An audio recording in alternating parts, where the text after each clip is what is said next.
குழாம் புகுந்து அன்னம் கலந்த பொருள் அளவில்லதோர் ஆனந்த வெள்ளப் பொருள் பண்டும் என்றும் என்றும் உள்ள பொருள் என்று பல்லாண்டு கூறுதுமே.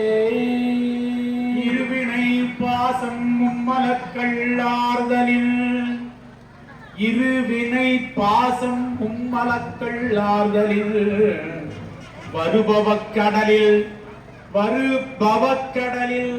வீழ்மாக்கள் ஏறிட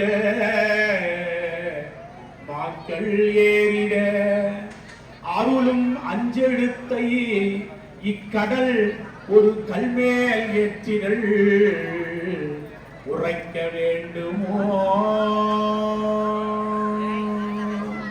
நன்மை பெருகு அருளறியே வந்தடைந்து நல்லூரில் மண்ணு திருத்தொண்டனார் வணங்கி மகிழ்ந்து எழும்பொழுதில் உன்னுடைய நினைப்பதனை முடிக்கின்றோம் என்று அவதம் சென்னிமிசை பாதமலர் சுட்டினார் சிவபெருமான்.